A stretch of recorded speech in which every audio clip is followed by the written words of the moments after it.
तो इस कहानी में फ्यूचर टाइम दिखाया जाता है जब दुनिया की आबादी बहुत ज्यादा बढ़ जाने के बाद इंसानों ने दुनिया को छोड़कर बहुत से और प्लैनेट्स पर रहना शुरू कर दिया। मूवी के स्टार्ट होते ही हमें इंडी से मिलवाया जाता है जो बताती है कि अर्थ पर मेरे डैड एक मिलिट्री ऑफिसर हुआ करते थे, एक एयर कैप्टन थे, लेकिन एक मिशन के दौरान उनकी छोटी सी गलती की वजह से उनका पूरा क्रू मारा गया। उन पर इल्जाम लगा कि मिशन के दौरान उन्होंने ड्रग्स की हुई थी जिसकी वजह से उनका मिशन फेल हो गया। लेकिन क्योंकि ये बात प्रूफ करने के लिए मिलिट्री के पास सॉलिड एविडेंस नहीं थे तो इसीलिए इंडी के डैड यानी कीन को कोई सजा नहीं हुई, बस इन्हें जॉब से निकाल दिया गया।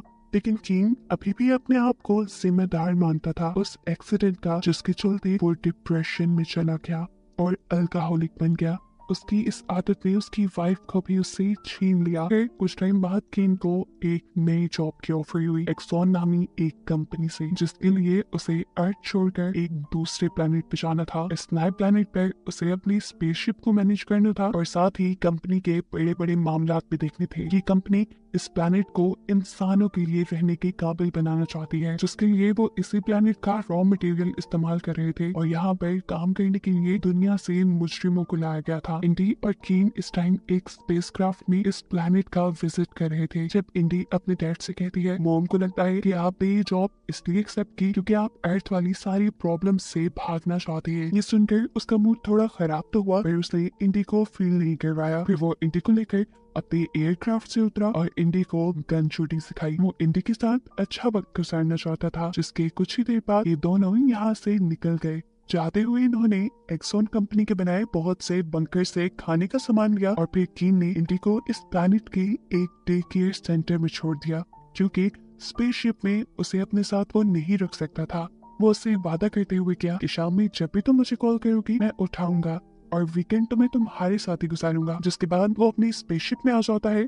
अब इसी अंधेरी रात में हमें बाहर प्लैनेट का एक सीन दिखाया जाता है जहाँ पर बड़े बड़े मॉन्स्टर्स वो ला रहे थे। दूसरी तरफ इसी प्लैनेट पर ही जेलर अपने हेडक्वार्टर को खबर देता है कि गलती से उनकी जेल में से अजीब सी क्रिएचर्स आजाद हो गई है और साथ में कैदी भी।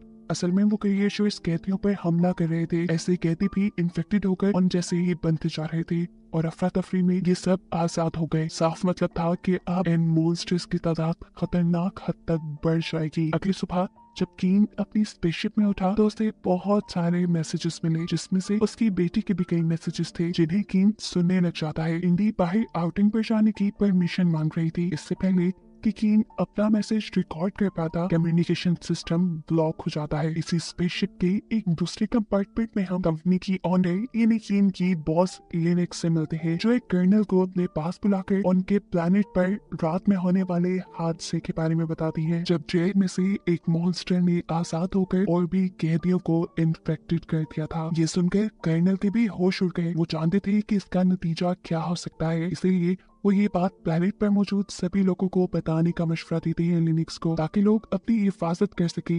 लेकिन लिनक्स तो उसकी बात मानने को तैयार ही नहीं थी क्योंकि ये सब उसी की गलती का नतीजा था। वो कहती है कि हमने अगर सच सबको बता दिया तो इलीगली इंसानों को मॉन्स्टर बनाने के जुर्म में हम पकड़े जाएंगे। अब वो कुछ सोचते हुए कंपनी के सभी सीनियर्स की मीटिंग रखते हैं जिसमें कीन भी था। सभी लोगों से अपना झूठ छुपाते हुए वो कहती है कि प्लैनेट पर जल्द ही हमें इमरजेंसी लगानी होगी क्योंकि बहुत से कैदी रात में जेल से भाग चुके हैं जो किसी अजीब से वायरस का शिकार थे। ऐसे में वो खुद भी मॉन्स्टर बन रही है और दूसरे लोगों को भी इन्फेक्टेड करके अपने जैसा बना रही है।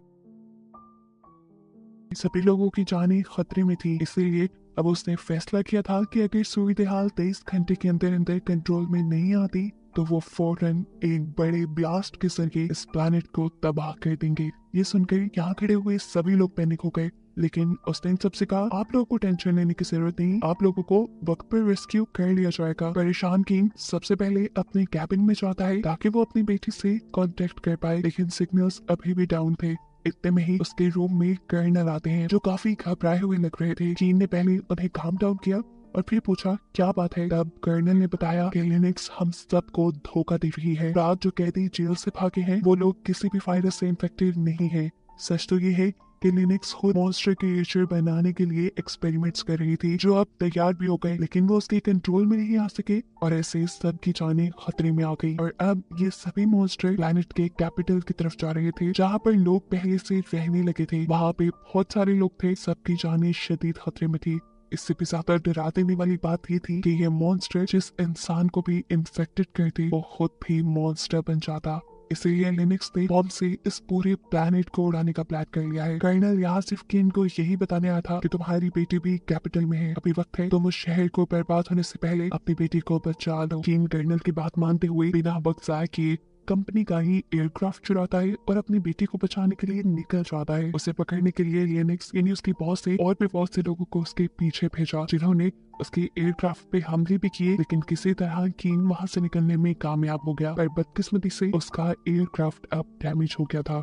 थोड़ी दूर जाने पे वो क्रैश हो जाता है और कीन जा गिरता है पानी में। वो जैसे ही पानी से बाहर निकला तो किसी ने उसके सर के ऊपर हमला करते हुए उसे बेहोश कर दिया। जब उसे होश आया तो उसने देखा कि साई नामी आदमी ने उसे गन पॉइंट पे लिया हुआ है। वो उससे पूछता है तुम कौन हो? कीन बताता है कि मैं इन्फेक्टेड हुए लोगों को ढूंढना चाहता हूँ, ये नहीं उन कैदियों को जो जेल से भाग आए थे। जवाब में साई कहता है मैं भी एक कैदी ही हूँ और जो लोग इन्फेक्टेड थे उन्हें क्रिएचर्स ने खुद ही मार डाला है। इसके बाद कीन इस लड़की को बताता है कि शहर के अंदर एक न्यूक्लियर रिएक्टर लगा दिया गया है, जिसकी वजह से 23 घंटे बाद ये शहर तबाह हो जाएगा। वो साई से कहता है प्लीज तुम मेरी मदद करो ताकि मैं कैपिटल तक पहुँच कर अपनी बेटी को बचा पाऊँ। पहले तो साई इनकार कर देता है, लेकिन जब उसे ये मालूम हुआ कि कीन के पास मिलिट्री बंकर्स की एक्सेस है तो वो उसकी मदद करने को मान चुका था, क्योंकि मिलिट्री बंकर्स के अंदर से इन्हें खाना और जरूरत का सारा सामान मिल जाता। सीन्स अब यहीं से पास्ट पे शिफ्ट होते हैं और हमें दिखाया जाता है कि कैसे साई और उसके बाकी सारे साथी जेल से निकलने में कामयाब हुए। असल में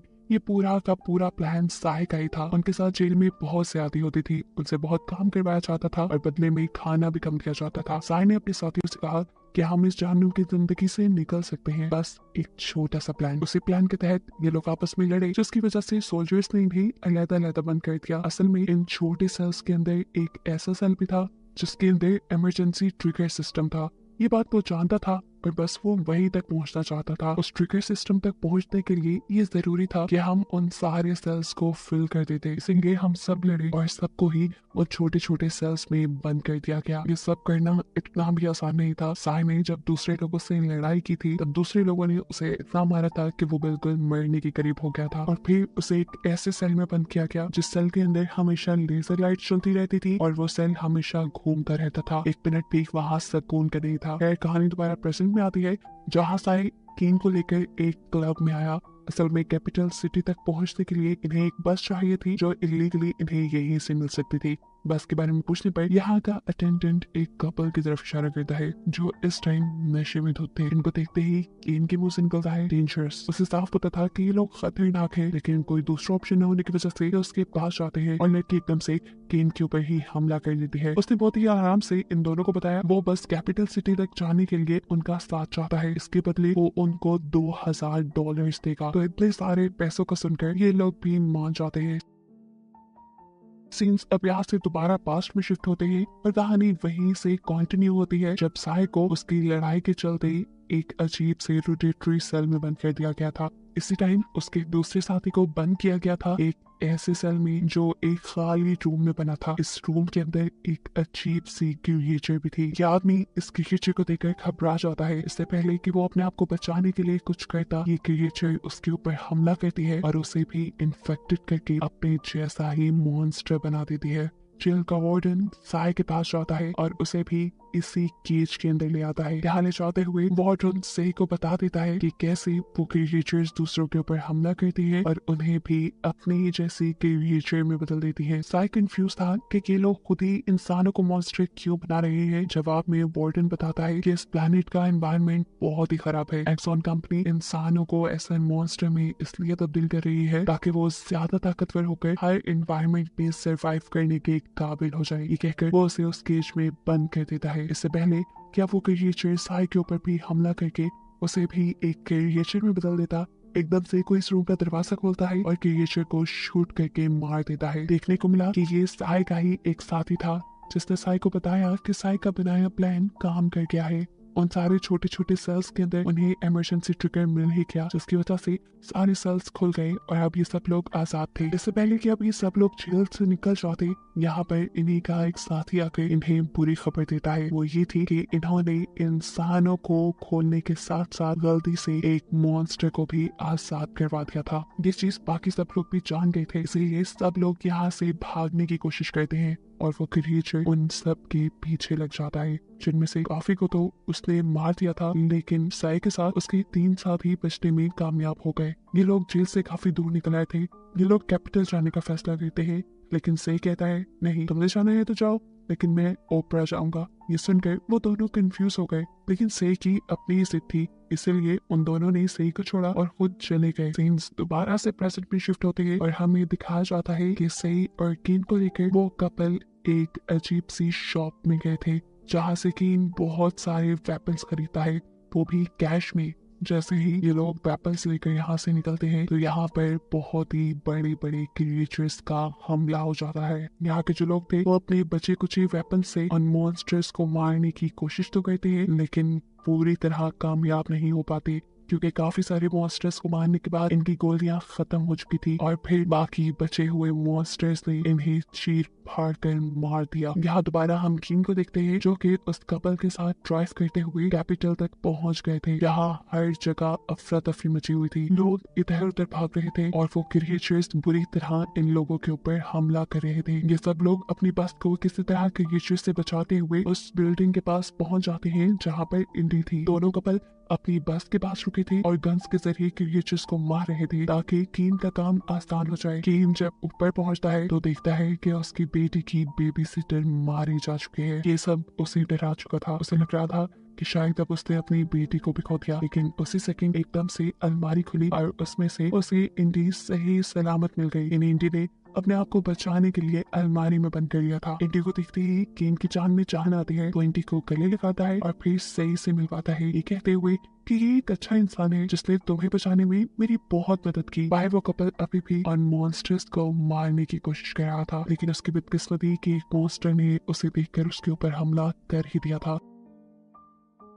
कि देखकर उसकी वाइफ परेशान हो जाती है। वो उसे खींचकर बस के अंदर लेकर आई, लेकिन अब ये लड़का जान चुका था कि वो जिंदा नहीं बचेगा। वो अपनी वाइफ को आखिरी बार किस करता है और मर जाता है। दूसरी तरफ बिल्डिंग के अंदर से कीन अपनी बेटी को लेकर निकलने की कोशिश में थे, लेकिन वो देखते हैं कि उनके बाहर जाने के सारे रास्ते मॉन्स्टर्स ने ब्लॉक किए हुए हैं। तभी एकदम से कीन को एक आइडिया आता है। वो उन दोनों को लेकर जाता है छत पे और वहाँ से बस के ऊपर जंप कर देता है। बस की रूफ फॉल से जब ये लोग बस के अंदर आए तो उस आदमी को मारा देखकर इन्हें बहुत दुख हुआ। जल्द ही अब इन्हें यहाँ से बचकर निकलना था। बस ड्राइव करते हुए ये लोग आगे आ गए। अब ये लोग एक मिलिट्री बंकर के पास थे, क्योंकि इन्हें बहुत सा जरूरत का सामान चाहिए था जो मिलिट्री बंकर से ही मिल सकता था। इस चीज की खबर लिनक्स को भी हो जाती है कि एक बस उनके बंकर तक पहुंच रही है, इसलिए वो अपने आदमियों को ऑर्डर देती है कि उस बस को किसी तरह रोको, नहीं तो तबाह कर दो। इस हमले की वजह से ये सब लोग पैनिक हो चुके थे। लैंडिंग के गेट के पास ज्यादा कुछ नहीं था, इसीलिए ये लोग चुपचाप बस के फ्लोर पे लेट जाते हैं ताकि काफी हद तक वो इस हमले से महफूज रह सके। इस हमले के बावजूद भी वो लड़की बस को चलाती रहती है, लेकिन फिर अगला होने वाला हमला इस बस को भी रोक देता है। ये लोग एक बंकर के करीब आ चुके थे। साय ने पीछे मुड़कर देखा तो वो शॉक रह गया ये देखकर कि कीन और वो लड़की दोनों ही मारे जा चुके हैं। ऊपर एयरक्राफ्ट से होने वाले हमले अभी भी रुक नहीं रहे थे। अब साय अपने आप को और इंडी को बचाने के लिए जल्दी से एक केव में ले जाता है। असल में ये केव ही मिलिट्री बंकर थी, उन लोगों का शेल्टर थी।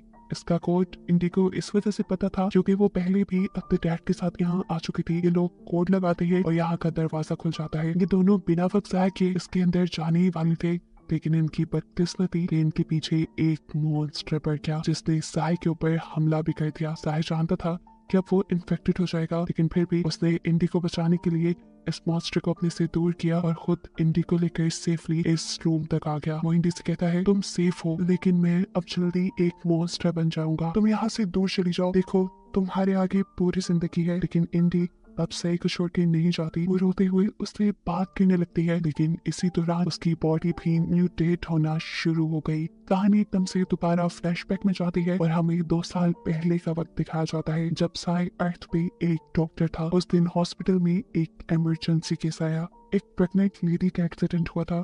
डॉक्टर्स उसकी बेटी को तो नहीं बचा पाए, लेकिन उसे बचाने की कोशिश की जा रही थी। उसे बचाने के लिए इमरजेंसी में ही साई को ऑपरेशन थिएटर में बुलाया गया और वहां जाकर उसने देखा कि वो औरत कोई और नहीं बल्कि उसकी वाइफ थी, जिस देखते ही वो इमोशनल हो गया। उसकी वाइफ उसे अपने साथ रहने को कह रही थी। साई भी खड़ा हुआ था, लेकिन फिर उसकी वाइफ ही चली गई, उसकी मौत हो गई और इस हादसे से साई पूरी तरह टूट गया। वो गुस्से में उस ट्रक ड्राइवर के पास गया जिसने उसकी वाइफ का ये हाल किया था और जाकर उसका मर्डर कर दिया। इसी वजह से वो जेल में था और फिर जेल से उसे इस प्लेनेट पे शिफ्ट कर दिया गया। सीन्स अब दोबारा प्रेजेंट में शिफ्ट होते हैं जब इस प्लेनेट को उस न्यूक्लियर रिएक्टर से तबाह कर दिया गया है। इस सब के पूरे 2 साल बाद यहाँ एक और टीम आती है। जो टीम उस बंकर को भी चेक करने के लिए उसके पास आती है, जिसके अंदर इंडी और साई थे। साई इस टाइम कम्प्लीटली एक मॉन्स्टर बन चुका था। एक इन्वेस्टिगेटर को तो वो मार भी देता है, लेकिन फिर एक लेडी को नहीं मारता। हमें मालूम हुआ है कि इस टाइम ये लोग स्पेस सूट में इसलिए है कि पहले जो ब्लास्ट यहाँ पे हुआ था